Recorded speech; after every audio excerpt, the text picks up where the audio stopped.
Good afternoon. Thank you so much for tuning in on a miserable November afternoon to listen to me talk about encouraging the whole school to support the careers agenda. I'm fairly new to this platform, but hopefully it's all going to go well. And if there's any technical problems, I've got Peter on side. If you do want to put any comments or ask any questions, just put it in the chat box. I've minimised it now, but I'll have another look at it again at the end of the session and answer any of your questions. I'm hoping the session will last about 40 minutes, perhaps a little bit more, a little bit less. But like the bake-off, I haven't timed it fully, so you might find it slightly under or slightly over-baked, but hopefully it will be useful for you. Okay. So today's session is about encouraging the whole school to support the careers agenda. And my name is Jenny Longstaff. I'm a senior careers practitioner for Complete Careers. And before that, I was a careers leader at a school. And prior to that, I worked in higher education. And so I've got some experience in terms of this issue and maybe some solutions around it. And hopefully I can give you a bit of insight today. Now, I hope this is in no way sort of patronising for you. I know there's a great deal of good practice going on in schools at the moment, but we could always do better, and there are very few schools who are able or resourced to kind of effectively manage careers as well as they possibly like. We've all got areas that we might want to improve on. So the aim of this session is to support you with thinking of strategies to inspire the school community, but especially the staff, to be enthusiastic and supportive of a careers agenda. So I guess what I mean by that is that, I'm just going to move this one side a little bit so it's not so distracting. I guess what I mean by that is that we all could do more, and a careers advisor, a head of careers, a careers leader who's an SLT cannot possibly deliver an effective careers program completely on their own. And so we really need to think about kind of selling hearts and minds and kind of working out how to really sell a whole school careers agenda. So I'm fiddling about with this box so it ends up in the right place. So the careers agenda, well, I believe that we have, an ethical responsibility in terms of supporting young people with their future. I mean, that is questionable, but I think there is definitely an argument for the fact that education is about preparing young people for their future. It's about equipping the economy, equipping the labour market with certain skills. But I think we also have sort of a greater sort of moral responsibility to support students make choices that will make them happy, and ultimately choices that will allocate their skills to the right places in the labour market. So that is important, and I think we all see that. We're all careers professionals, and I'm sure everyone who's listening has kind of bought into that to some degree, but that's something that we almost need to sell on at the next stage. We need to sell to other staff, other teachers within the school. So the Department for Education obviously is very much hot on this now, after some years of careers being slightly in the dark, being slightly neglected. It's now far higher up on many agendas, and particularly those Gatsby benchmarks, which are spoken about so often, is getting everybody thinking about careers in a different way, or getting them to think about their responsibilities. Now, linking curriculum areas to careers is one of the big areas that really is not possible to be delivered just by a careers department tacked onto the side of a school. And so it really is important to get everybody thinking about careers and singing off the same hymn sheet and really buying into it as a concept if we're going to achieve that fourth Gatsby benchmark. And I've just put at the bottom there, there's a webinar by one of my colleagues, Joe Webster, which is available from the Confident Choices website, and that is excellent and gives a lot of practical advice about meeting that fourth Gatsby benchmark. It's definitely crossover with what I'm saying today. And accountability lies with the careers leader and above. So whether careers is delivered and whether it's delivered effectively in school and how it's assessed, it really does lie with the careers leader and the careers professionals. And that's as it possibly as it should be. I don't see necessarily the value in putting anything else on teachers, and I'm going to talk more about that later. But there is problems, I think, around that, about whose responsibility is to deliver careers, or whose responsibility is to make sure careers is being spoken about successfully. So I thought, to start off on a miserable November evening, as I've said, we'd think about what a utopian situation would be like. So imagine if perhaps we were designing a school from the bottom up, a bit like redesigning a city from the bottom up. What would you what would you do to careers? How would careers fit in with that? So I'm giving a list now of just some of the good practice that I've seen, and perhaps if I had the ability to start a school from scratch and put careers at the very centre of that and hang everything else off it, this is what it might look like. So it would have careers-related rhetoric as part of the school's motto, and it'd be mentioned frequently in vision statements, strategies, plans, and policies. So this is done at some schools, and I just recently assessed a school in Barnsley, and their slogan was school ready, work ready, life ready, and all the students knew that slogan, and they were very, very, very keen to promote that idea to young people. So there are many schools where this is done. Words like aspiration, futures, pathways, life, all words like that are really showing that the school really does care and is thinking about how to prepare students for their futures. Again, this utopian school, it would have visual displays in every classroom making subject links to careers. So in every classroom there would be displays which would be saying, this is how geography links to careers. This is what's employability skills you're gaining from history. And ideally, again, that would be something that is done perhaps by the staff in that department, or done, if possible, by the careers department separately, perhaps. Lessons being used to highlight careers links. So I've known schools have done this very effectively in the past. They've had small little icons, like a small C, which they've added to every slide, which has got a distinctive careers link.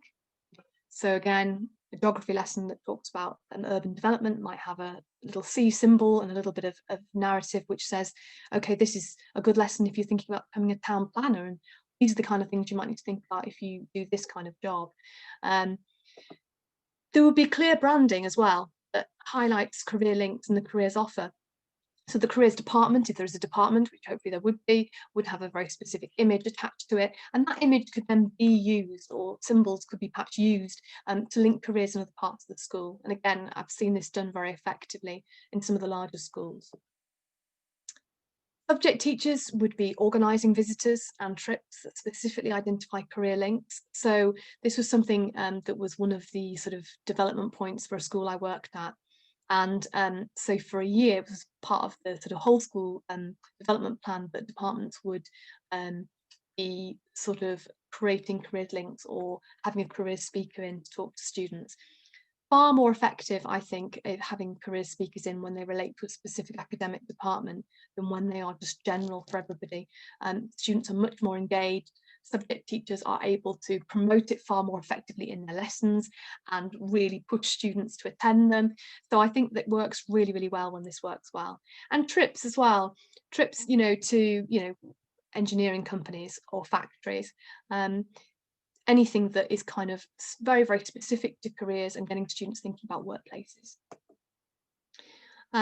I think in that utopia, we'd see subject teachers taking an active interest in work-related activities, such as work experience. So going out and visiting students on work experience. I've known English teachers before who've done, sort of reflective exercises relating to work experience after they've come back, so that burden, to some extent, is taken off the tutor, taken off the PSHE team.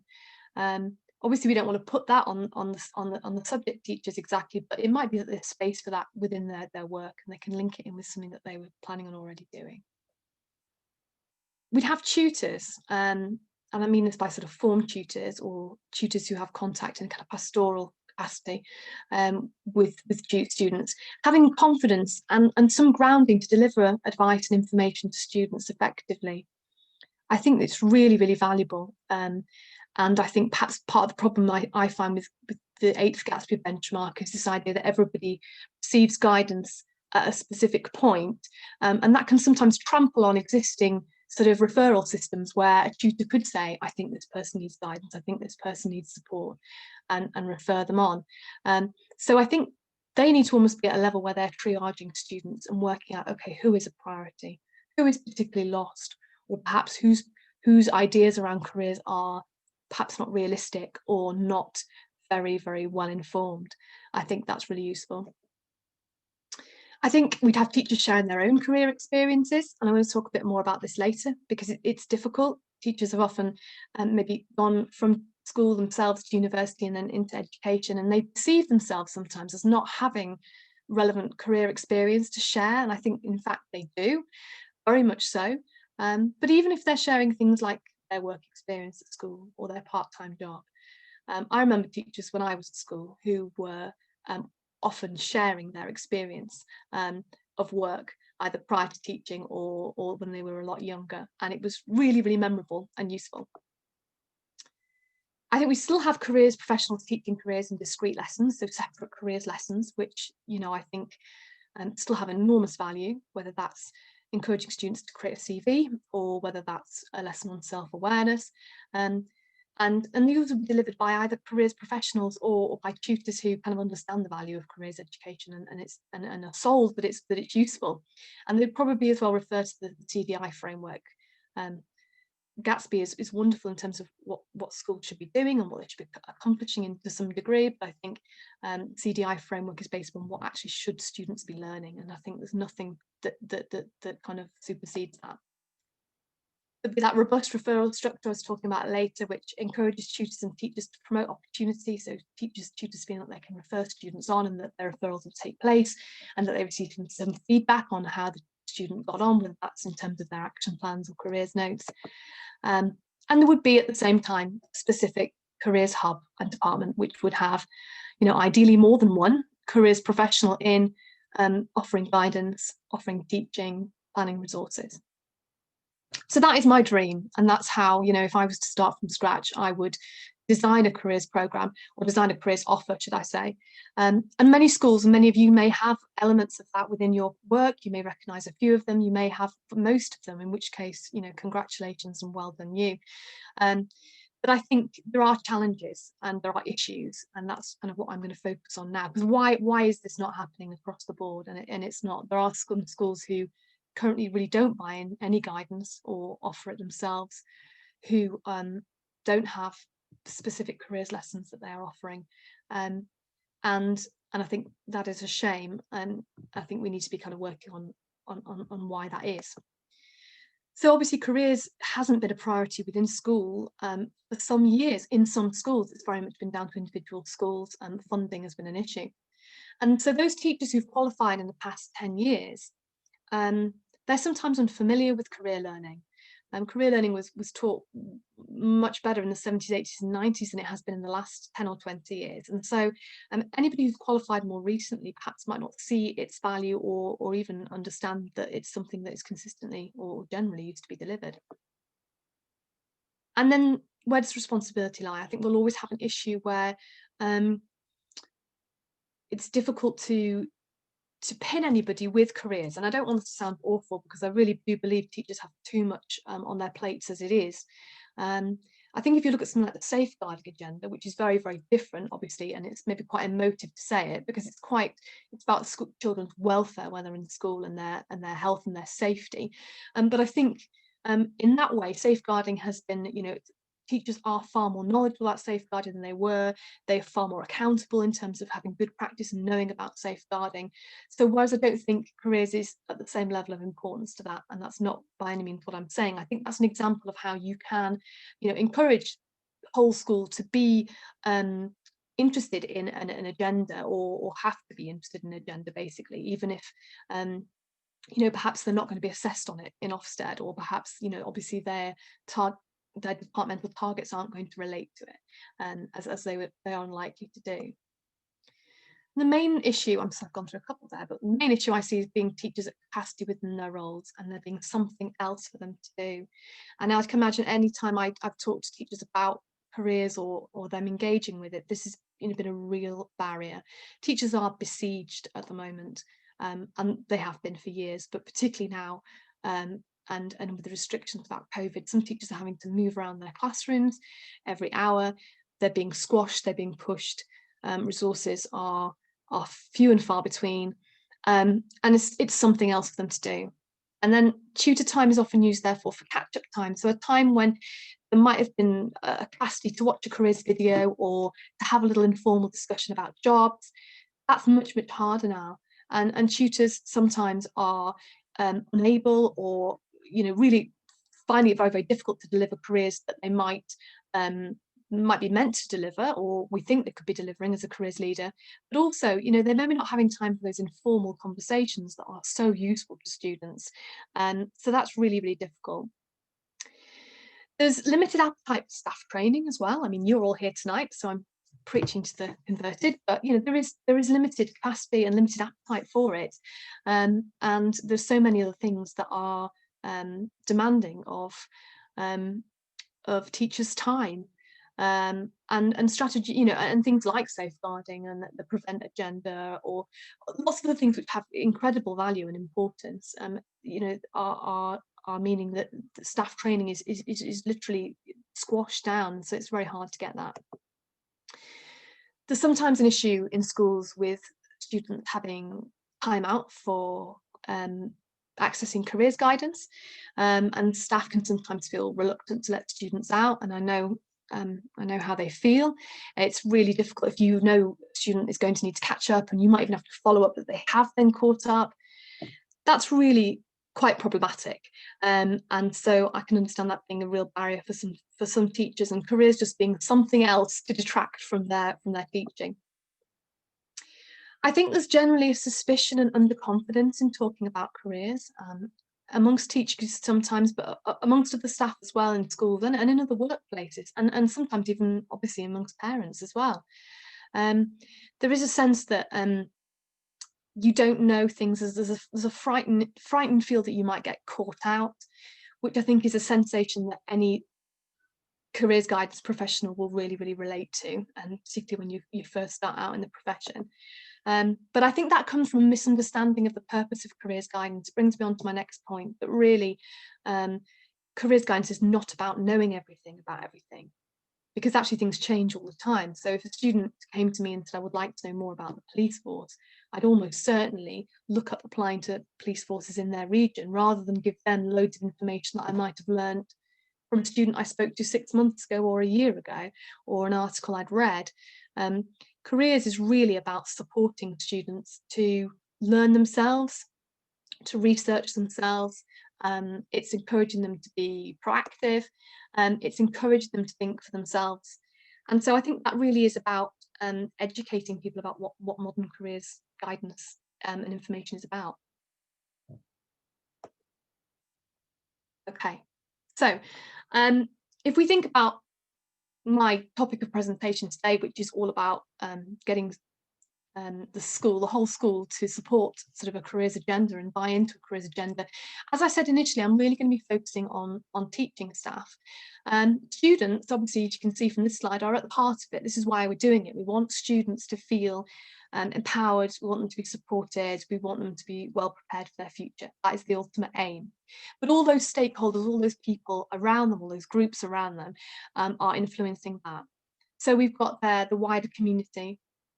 The wider community cares about how young people in their area develop and the jobs they go into. We've got the governors who are overseeing things and making sure careers is being delivered or as part of an agenda.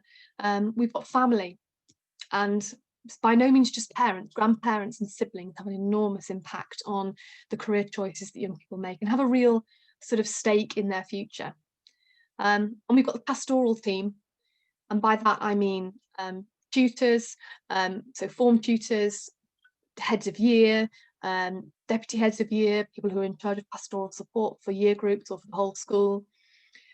We've got employers, and I've seen schools where employers are very, very much involved in how careers is delivered in the school, because they feel as though it's likely they'll gain a great number of employees from that particular school, and so they really have a stake in what's being learned and those students having those employability skills. So again, a school I worked at recently worked with local businesses to come up with a list of 10 kind of work-based behaviours or work-based sort of attributes that they would like to have in all people, and the whole careers agenda was built around that. You have external agencies like LETs and EBPs who are promoting perhaps greater inclusion or higher aspirations in young people going to university, external to the school.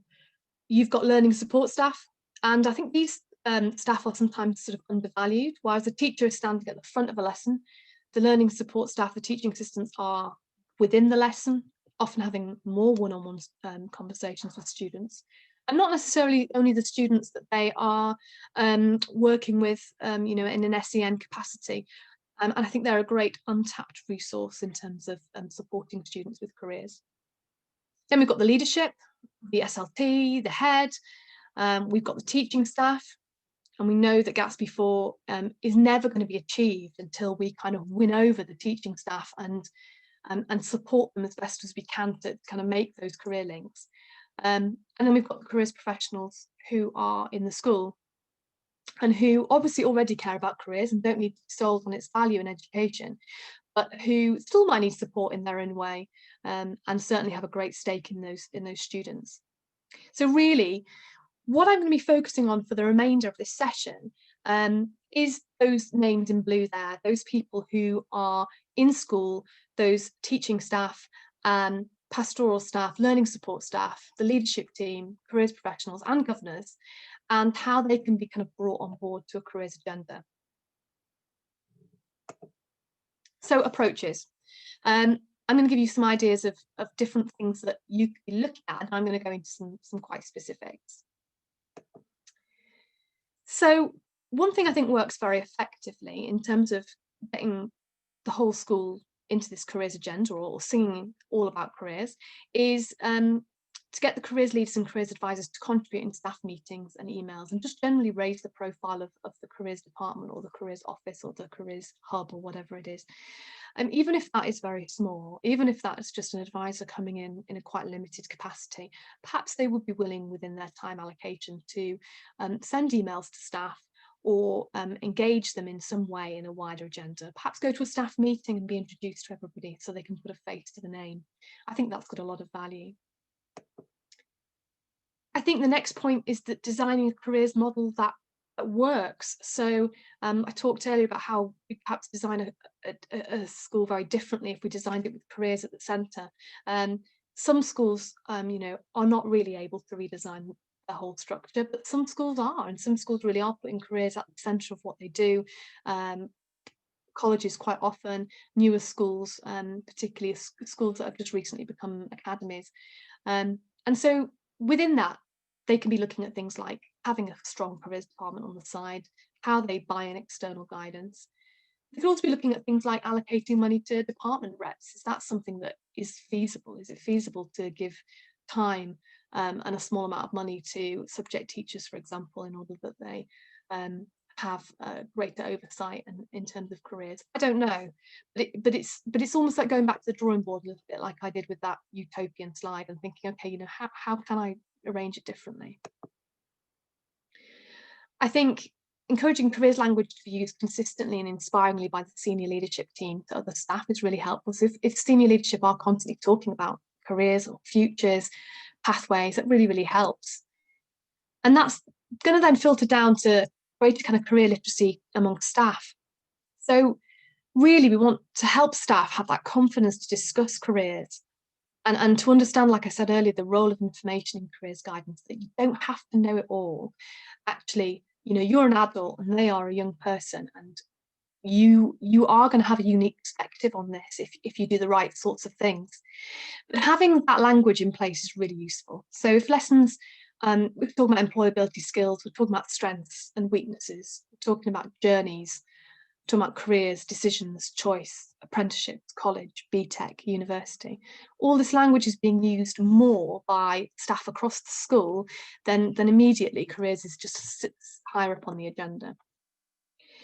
Tutors being involved in the guidance process, I've discussed that already, but I think that's really, really helpful, and making them feel empowered to refer students, and that their insight in terms of what students need guidance is really, really valued, and encouraging those initial conversations as well. Encouraging and interested pathways of alumni. So teachers are proud of what students have gone on to do in the past, but they very rarely have the ability to follow up those links. I think there's one university, Newcastle perhaps, who used to send me a letter every time one of our old students graduated, which was incredible. Obviously, with the new guidance in terms of destination statistics, we are going to have more contact with students 3 years after they leave school, and then it might be a really good time to be kind of discussing, you know, what those students are up to, and even if that's mentioned at a staff meeting or an email that goes around, or if you could create perhaps a little bio, I don't know, or encourage departments to create a little bio with a photograph of that student and what they're doing now. So useful, and studies show that young people really do appreciate knowing other people who have taken that path before them. And then, slightly controversially, I put in here appreciating and benefiting from guidance. So, as discussed earlier, some teachers are understandably reluctant to release students for careers interviews sometimes. But if you think that the average Year 11 student will have perhaps as many as 80 or 90 maths lessons in their final year of Year 11, they will have one 45-minute guidance interview, potentially. So I think we need to kind of not readdress the balance, but also kind of claim the space. And I think there is a great deal of value, although probably some controversy and difficulty, in teachers themselves and staff at the school being able to access career support from a careers hub. Now, in my experience, if this is something that you do have a sort of bit of an open door policy with regards to your colleagues and careers advice, it doesn't, I don't think, become an unmanageable thing. And obviously you'd have to watch out for that.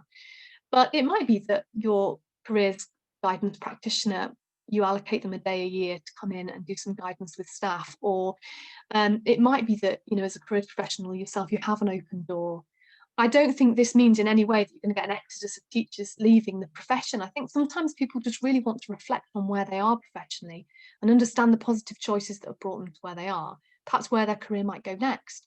Obviously, this is something that is you know, dependent on resources. But although I can imagine a lot of people thinking, how is that ever feasible? I think in reality, you're probably looking at a very, very small number of people taking you up on that. But the value in terms of those individuals, but also in terms of generally people feeling that they are valued, that they too have access to career support, I think has a lot of value. And individuals I've worked with before who've come and spoken to me, I know have been some of my strongest advocates in getting students to think about careers and booking careers interviews with me. And then finally, and this is where I'm going to focus for the remaining sort of 15 minutes of this session, is training.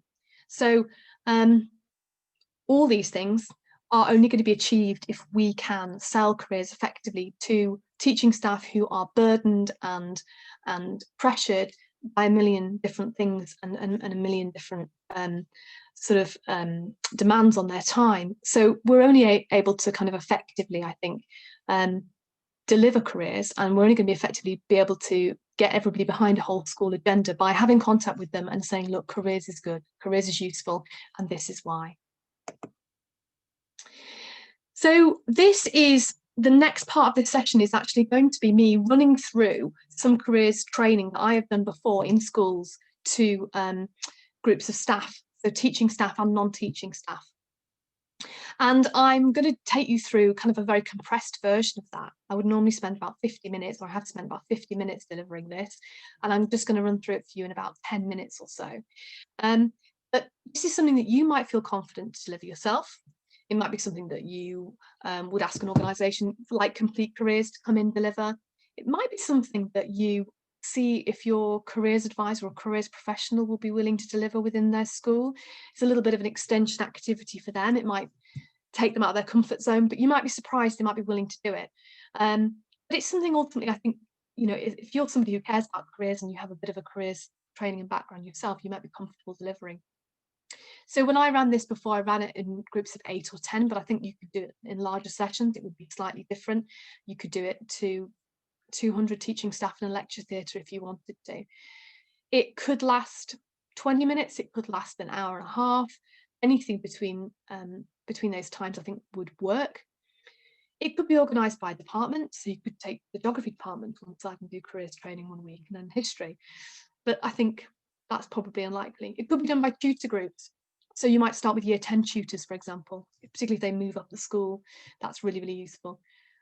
It could be part of an inset day or a CPD programme of twilight sessions. Compulsory optional, obviously, ideally it's compulsory, but even if it's optional and you get a small number of people attending, then at least you're getting people who are interested and you're getting a few sort of almost promoters who are really saying, okay, this is good, this is why, and hopefully rolling it out and talking to other people. And it could be accessed remotely. I think we have to consider that. At the moment, some training is being delivered remotely, and it's the kind of thing that could easily be made into a PowerPoint presentation and then put online. So I'm saying here that I think it's something that the whole school could be delivering. The whole school could be delivered to. So senior leadership, domestic staff, subject teachers, learning support assistants, pastoral workers, parents, governors. Put parents in there again. You might want to do a separate session with them. But I think there's merit in what's in this kind of deliverance to a wide group of people. And okay, you might look at domestic staff and think, do they really need to know this? They have very little, if any, contact individually with students. But I think, why not? I think, if there's the capacity to have them, then I think that there's a good argument for it, because I think in a workplace, people do feel happier if they feel well valued and supported.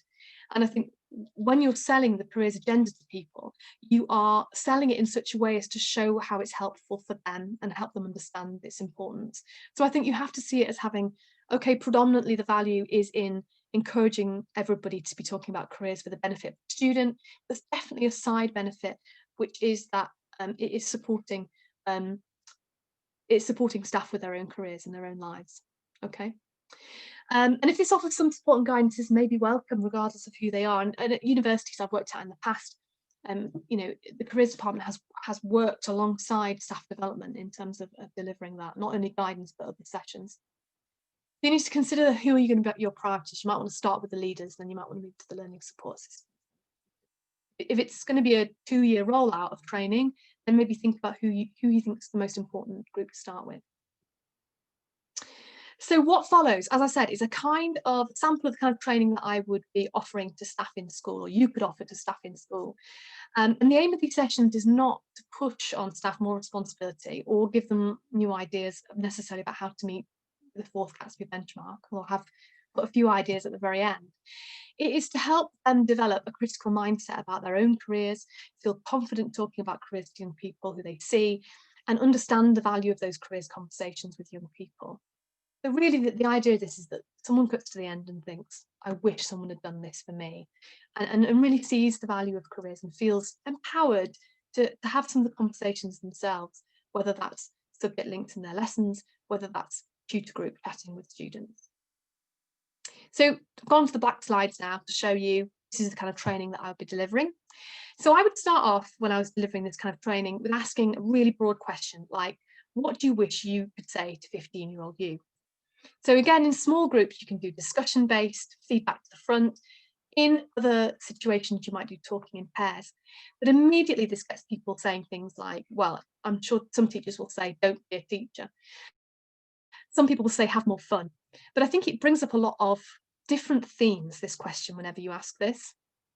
People will talk about how maybe there were expectations in terms of their family and what they should do. People will talk routinely about how they didn't really think of a career in the context of their wider life. They didn't think about work-life balance. They didn't think about relationships, perhaps. Maybe they didn't think about where they'd live. Maybe they didn't take enough risks, or feel as though they took enough risks. And so it's a really interesting conversation which gets everybody thinking about their own career. And I think when you're talking careers, the best way to sell it to people is by getting them to think about it as being very personal to them, because it is personal to them, and ultimately we want it to be personal to the young people as well. Another question to start with, or one to move on to, is what's your first memory of careers in school? Now again, we get sharing, humour, understanding, narrative, and we're going to get everybody engaged in asking this question is going to be thinking critically about careers straight from the bat. Some people will say careers was useless in the school, they didn't get anything. Lots of people will talk at length about careers quizzes that they may have had to do and things like that. Sorry, I've got something ringing in the background, you have to forgive me, I'm working from home today. People will definitely have lots of things to say about sort of like expectations around what they should do, what they shouldn't do. Some people have got narratives or stories of teachers saying, if you're not going to be a doctor, you should just do this, or all you're good for is to become a secretary, and the kinds of things that people said to them have really, really stayed with them, is my experience. And so I think it's a good chance for them to engage critically with that process and actually realise that, you know, perhaps careers isn't always perfect, but they may have learned from it, good or bad. Lots of people will share their careers questionnaire outcomes, as I said earlier. You know, did your careers quiz tell you to become an artificial limb fitter, as I know some people did?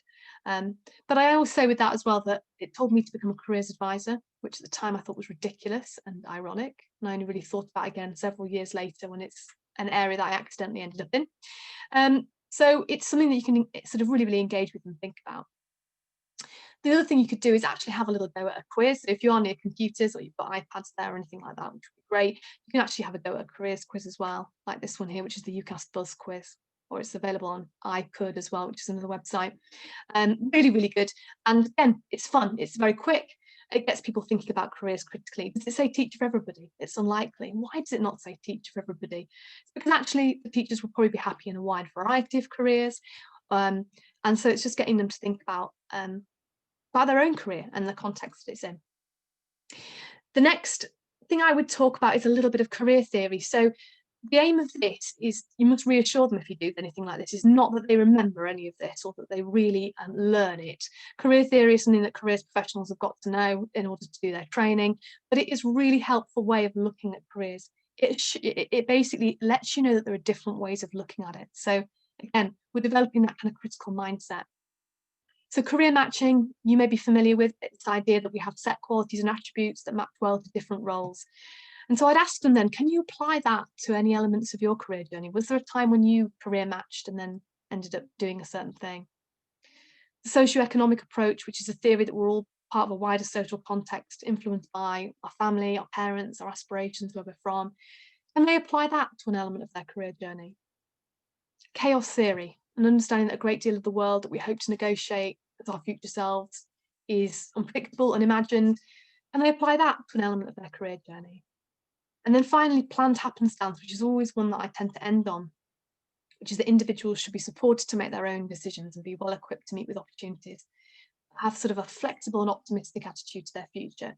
Because this is where careers theory kind of sits now, where careers practice is sitting now. And I think it is really empowering that actually, you know, we're supporting students to achieve this sort of awareness and to motivate themselves to do things. So it doesn't mean that you have to have lots of knowledge. It means that you have to kind of develop with them a mindset which is going to be healthy and will help them throughout their lives. So that great quote, which I'll come to later, relates very well to this. But what I would go on to do now is talk a little bit about some careers quotes that I have experienced in the past. So I actually get them to do a little bit of guidance, role play. So I do an example of a student, for example, here, James in year 10, my family want to be the first person to get into university. Okay, so what could they be saying to a student who says that to them? How would they challenge that? They should listen out for the emotion, they should look critically at the language, they should reword it. So what might they say back to James? Well, again, group discussion. Why do you think this is what your family want? Or how does that fit in with what you've imagined in the future? Questions like that as careers professionals we probably do automatically, but actually empowering teachers as well to be able to ask those kind of questions. So give a man a fish and you feed him only once, teach a man to fish and he'll feed himself his whole life. That very much links to that last planned happenstance theory that I looked at just before. And it's something that really does resonate, I think, with teachers, that we're really equipping them, students, for life. You know, in one 45-minute careers interview, you're not necessarily going to have a breakthrough or definitively shape someone's experience, but you might ask them questions, challenge them, make them think about things in a different way that will carry them through perhaps their whole working life. So I'd take another example here. In this, I'm worried, I don't know what it is I should be. How would a teacher might think about that? How would they challenge it? And this is not the expectation that teachers are offering guidance. It's just the fact that they're understanding the voice of the student and that they're understanding that actually they can have an impact and an input. And another one here, sir, I don't think there's any point thinking about the future at all as there'll be hardly any jobs due to COVID. So again, what would you say, or what would they say to a student saying those kinds of things, empowering them to actually feel that they've got something to contribute and some insight to give. Coming towards the end, I would be saying things like this quote here: you say it best when you say nothing at all. You say the best when you say nothing at all. I think we all understand that sometimes teaching staff, other staff in the school, can be quite directive when it comes to students and careers. They might say, oh, you shouldn't do that, or don't do that, or I have a friend who does that and he didn't like it. And it's all about sometimes not saying anything. It's about listening. And it's about being very careful with promoting fake news. So if you've had a student in the past maybe who has absolutely hated a degree in chemical engineering, it's not necessarily for you to pass that on to students. You know, if you think a student might be too short to be in an ejector seat, or not have the capabilities to do a certain career, it's not necessarily about telling them that. We need to be realistic, but they need to make some of those discoveries for themselves by kind of leading them on in the right way. And then really, as I'm wrapping up this training that I would be doing, I'd be thinking, okay, what is careers like in your school? So I'd be hopefully, you know, in the course of that probably 40 minutes I would have spent over the last few slides, and obviously I would have added more slides in there, I would have hopefully got them thinking, actually, no, careers is important and careers is useful. And I would then probably quote a couple of bits out of your careers policy and get them to think, okay, so within that careers policy, how does that link? So 2 schools I've worked with recently, King's School in Grantham, in their careers policy, it says a young person's career is their pathway through learning and work. All young people need a planned programme of activities to help them make choices that are right for them and be able to manage their careers throughout their lives. I don't think there are many teaching staff or learning support staff or domestic staff, perhaps not even everyone on SLT, will have actually read through the careers policy of the school. And that's fine. There are so many policies to read. But by linking it in now, I think at this point in training is helpful. And the one by Lincoln Minster School there is by helping individuals to recognise their strengths and aptitudes. Students are empowered to make their own well-informed decisions with support from their school and their parents and carers. So again, just kind of getting people to think a little bit about how the school policy links into what they've just learned about themselves, what they've just learned about their own career journey, what they've just learned about career theory, what they've just learned about the kinds of queries that students are, or the kinds of things that are preying on students' minds. So at the end, I would give some ideas. And again, like I said at the beginning, don't make this exhaustive. The idea isn't that they go away with a long list of things they should do. It's about really selling the agenda to them in a more positive way.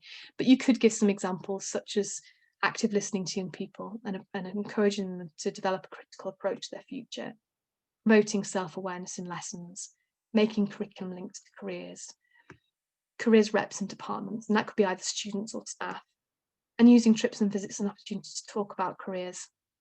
So a trip to a theatre might be about seeing the play Macbeth with the drama department, but is there any way that they could perhaps talk to a sound technician or somebody at the very end and learn about their career just for a little bit? But again, I think the aim is not to make this a huge list of you should. It's all about just a few suggestions at the end of what is hopefully been a training session where they have kind of felt positive and confident in careers. Oh, sorry, there. Finally, showing some alumni stories as well. So that could be something generated by the careers department or by individual departments. And then I end with maybe a careers quote: be the person you needed when you were younger, and linking back to the beginning. So I'm coming to my kind of last couple of slides now, but really I'm thinking, what might the impact of delivering something like that be? So I think if you are delivering that, you might find that the people who have attended that training have more confidence using careers vocabulary. They might have an increased willingness to make subject links, confidence talking about their own career, an awareness that there are different ways to look at careers. They might be more happy to promote the career support available. Have you spoken to the careers advisor? She might be really useful. And they're going to have their own self-reflection and greater congruence, hopefully happier in their own job and the choices they've made, or certainly a greater awareness of where they got to where they are. And that's only, I think, going to help them in their interactions with students. So I know that I've very much focused on getting staff interested in careers and the kind of training you could deliver or an external party could deliver, but I know there are questions still to be answered. And so I'm very aware that it's limited what I've been able to cover tonight. And I think the main area really is that how do we encourage parents to be open-minded and supportive of their career journey? Now, we know what some things we can be doing to do that, you know, newsletters, presence at parents' evenings, action plan notes going home, invitation for them to refer their child to careers guidance if they think they need it, presentation, evenings. There are lots of ways, and many schools are doing a lot to get parents on board. I mean, ideally, parents would experience perhaps the same kind of training that we do for staff, that is informal and critical, and sort of about their own self-awareness, and perhaps busting some of their own stereotypes or prejudices they have about the working world. But then lastly, how do we encourage students to care about their futures? Now, I've put this in there because that's really at the centre of it all. But I think generally students do care about their futures. They might have their head in the sand at different times in their school journey. They do worry about it and they do care about it.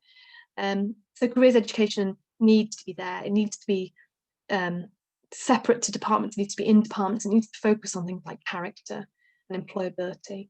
There needs to be guidance, and there needs to be a thinker focus as well. Or it's helpful to have a focus on narrative, that you're on a journey. You know, why did you choose to come to the school you're at, and why did you choose your GCSE options? Was it a good choice? Why do you want to stay on here for sixth form? No, not just because it's easiest. What's a good reason? Get them thinking about their story and their journey and how they're building that up, where they've already come from and where they're going. Okay, so that's me pretty much done now, apart from my reference slide at the bottom. But it's just to say this image is about hearts and minds, and I think that's really what we need to do, and that's what the senior leadership need to do, the careers leaders need to do, and the careers advisors need to do, is, you know, is selling this careers as a concept to people. And I hope you found that fairly interesting or fairly useful, and not too patronising, because I know very many of you have got a lot of things, great things in place for careers.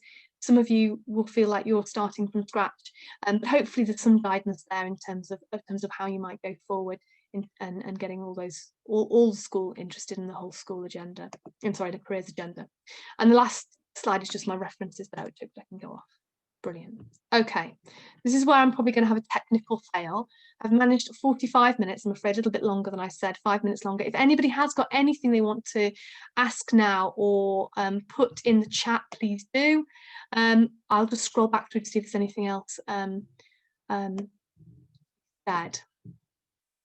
Brilliant. Okay, so you probably see everything. Good afternoon. That's fine. Hi, everyone. Thanks very much for that, Debbie. I'm on to feel that if careers was a GCSE equivalent, school leadership might put careers as a priority. Yeah, I absolutely agree with you. If there was a way in which schools were, you know, accountable for careers in a larger way other than just destinations, that would be useful. And obviously the Quality and Career Standard Awards are helping towards that. But I think until there is greater accountability, like I said, and like you say, Debbie, it's unlikely that we'll get to exactly where we want to be. But I think, you know, that hearts and minds that we're selling at the moment, hopefully that will go some of the way. If anybody else has got any other questions, that's great. But if not, feel free to get home. It's now gone dark outside. You've been extremely patient. And this is recorded and available for you to access or promote to anybody else if you wish to, and make contact with me separately if you've got any other kind of queries or things you want to discuss. Other than that, I will let you go. Thank you very much for being here and listening.